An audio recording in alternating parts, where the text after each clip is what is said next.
Estás escuchando Cómo Traviajar, el podcast donde aprenderás cómo vivir viajando es mucho más fácil y barato de lo que parece.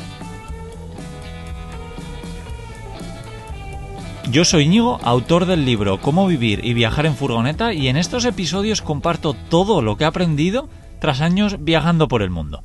Bueno, pues os traigo una nueva edición al podcast. Os voy a hablar de los nómadas digitales, de algo que parece que está bastante de moda. Por supuesto, para mí tiene muchísimo sentido, porque imagínate llevarte la oficina en tu mochila y estar en cualquier sitio del mundo mientras trabajas. No es para todo el mundo, ha habido mucha gente que lo ha probado y no le ha convencido, porque prefiere cuando viaja disfrutar de esos sitios y no tener que estar pendiente del trabajo. Pero bueno, vamos a hablarlo primero un poquito de qué es nómada digital. Nómada digital, como la palabra lo dice, nómada, es alguien que viaja, que se mueve por diferentes sitios, y normalmente suele ser porque quiere conocer esos sitios o porque el tiempo es mejor que en su país local. Entonces va buscando las zonas que más le apetecen para vivir. Y digitales porque trabajan con un ordenador. Hay un montón de trabajos posibles. Ya haré algún día una lista.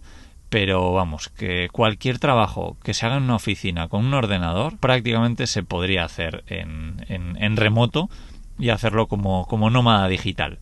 ¿Qué es lo que pasa? Que sobre todo en España pues no hay mucha cultura de esto. Entonces es muy difícil que le digas a tu jefe: oye, quiero dejar de venir a la oficina para trabajar desde casa con el ordenador o donde esté. Lo normal suele ser que te diga que no. Pero bueno, siempre hay algunos trucos que, por ejemplo, el libro La semana laboral de 4 horas de Tim Ferriss, que es un libro que me llevó a mí un poco a decir, bueno, hasta aquí, voy a empezar a intentar vivir viajando en vez de decir algún día lo haré. Me puse una fecha y empecé a hacerlo. Pues este libro te ayuda a hacerle ver a tu jefe de que vas a ser más productivo estando en casa, porque no vas a tener las interrupciones de tus compañeros o porque simplemente te vas a enfocar a trabajar. Y bueno, mucha gente se pregunta, ¿pero qué hay que estudiar para ser nómada digital? La verdad es que hay muchísimos posibles trabajos que los puedes hacer como nómada digital, y lo bueno es que muchos son nuevos, que hace apenas 10 años no existían. Así que nada, yo me di cuenta de que para poder trabajar con un ordenador, que era mi meta cuando empecé a viajar, pues tenía que aprender, tenía que dedicar muchísimo tiempo a aprender. Así que me puse a aprender para hacer tiendas online, para hacer este podcast que estoy haciendo, para escribir un libro, para hacer un montón de pequeñas cosas que, gracias a Dios, pues a día de hoy me dan ese dinero que necesito para poder vivir viajando, ¿no? Y otra pregunta bastante típica: ¿hace falta ser nómada digital para vivir viajando? Pues la respuesta lógicamente es no. Ya voy a grabar más adelante otros capítulos donde hablo sobre los trabajos temporales. Yo, la mayoría de viajeros, como siempre digo, que he conocido, han sido personas que igual ni siquiera tienen un ordenador, que simplemente pues cuando lo necesitan trabajan y cuando no, pues no. Porque, bueno, ya hablaré sobre qué tipos de trabajo, pero hay muchos. Y bueno, ¿dónde puedes trabajar como nómada digital? Bueno, lógicamente, o en la mayoría de casos, necesitamos acceso a Internet. Entonces sí que esto va a ser pues un poco lo que nos limite, ¿no? Que no vas a poder estar totalmente perdido, sin ningún tipo de conexión, si quieres hacer algún trabajo como nómada digital, a menos que estés en el proceso de escribir un libro o bueno, pues grabar podcast, por ejemplo, pues tampoco hace falta conexión a Internet, aunque luego sí te hará falta para subirlos, ¿no?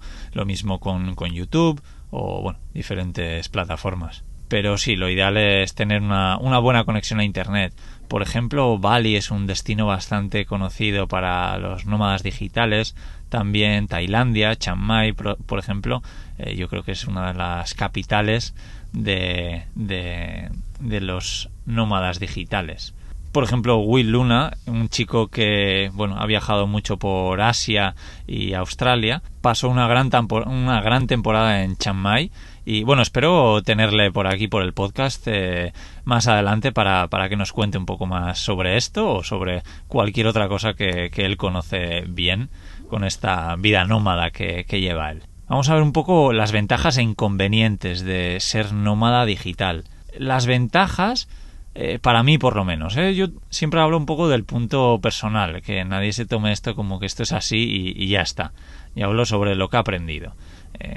Una de las ventajas es que cualquier lugar que tenga cobertura, que tengas internet, es válida para poder trabajar.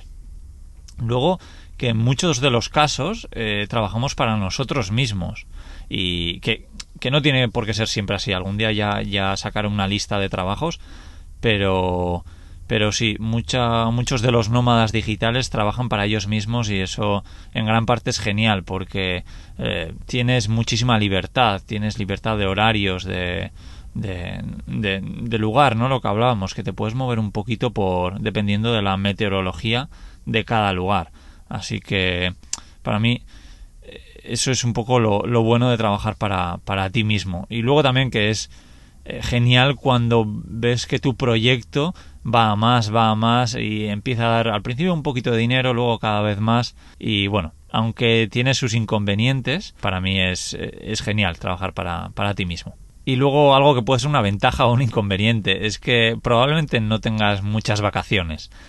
También porque no las necesitas. Cuando vives viajando, yo creo que no te apetece tanto tener vacaciones. Sí que te apetece tener algún día de desconexión total y que no suele ser bueno, no suele ser fácil cuando en el proyecto que trabajas es tu propio proyecto, pero bueno. Y bueno, luego otra pequeña cosa también puede ser trabajar con ropa cómoda, ¿no?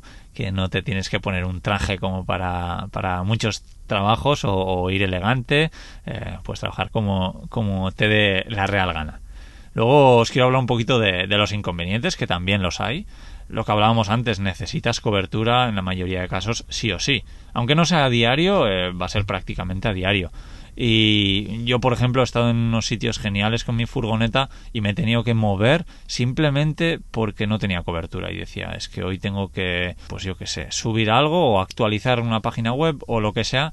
Y decía, pues aunque este sitio es impresionante, no puedo hacerlo. Muchas otras cosas, muchos otros momentos sí que me quedaba y los dedicaba sobre todo a escribir o incluso a grabar podcast para Viajando Simple. Pero vamos, que vas a depender sí o sí de cobertura. Y por ejemplo en Europa prácticamente no he tenido ningún problema.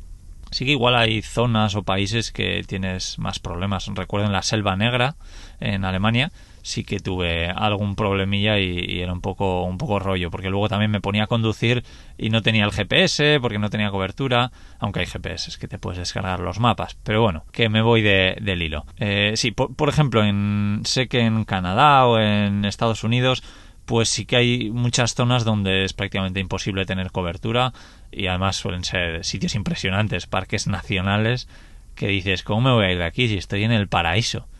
Pero claro, si no tienes cobertura y tienes que trabajar, pues te tendrás que mover, aunque siempre te puedes mover, hacer las cosas que necesites y luego volver al lugar que tanto te gusta que no tiene cobertura. Otro inconveniente yo creo que es la dificultad de empezar a generar ingresos, sobre todo cuando trabajas para ti mismo. Si trabajas para otro, pues probablemente tengas una nómina, pero cuando trabajas para ti mismo, a mí por ejemplo, pues me ha costado 1 año y medio que todo lo que supone Viajando Simple me empieza a dar, aunque sea algo de dinero. Y no ha sido solo Viajando Simple, sino otras cosas en las que he trabajado. Pero sí, yo creo que el comienzo es difícil, porque le dedicas mucho tiempo a un proyecto, muchas ganas, que no te da dinero. Entonces, hace falta muchísima paciencia, pero vamos, que cuando empiezas a ver los frutos, es algo que es totalmente alucinante y algo que merece la pena sin duda todo ese sacrificio. Otro de los inconvenientes para muchísima gente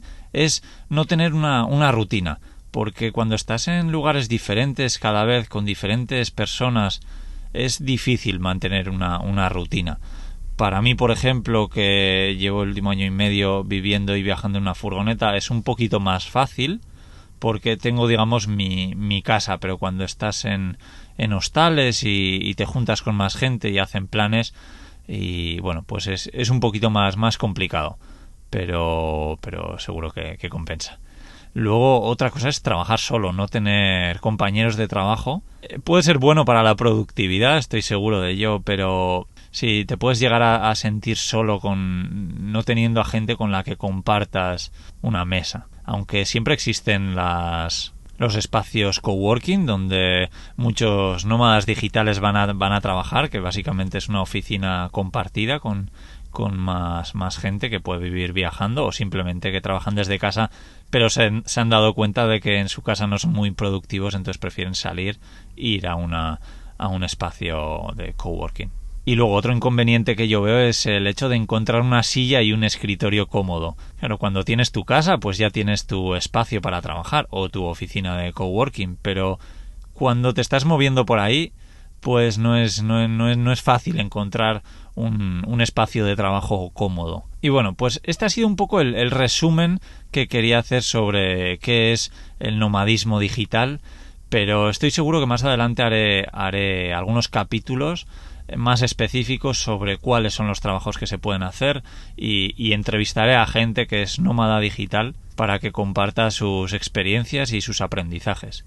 De todas formas, en el podcast de Viajando Simple, donde hablo sobre furgonetas camper, también entrevisto a viajeros y sí que hay algunos que son nómadas digitales. Pero vamos, estoy seguro de que conoceremos a más, compartiré las historias de más nómadas digitales, así que nada, os recomiendo que echéis un vistazo a esas entrevistas que hice, si os habéis quedado con un poquito más de ganas de conocer a estos viajeros. Y nada más, espero veros la semana que viene por aquí, os mando un abrazo muy fuerte y si conocéis a alguien que sea un buen personaje para poder entrevistar o queréis que hable de algún tema concreto, no dudéis en hacérmelo saber. Nada más, os mando un abrazo muy fuerte, chao.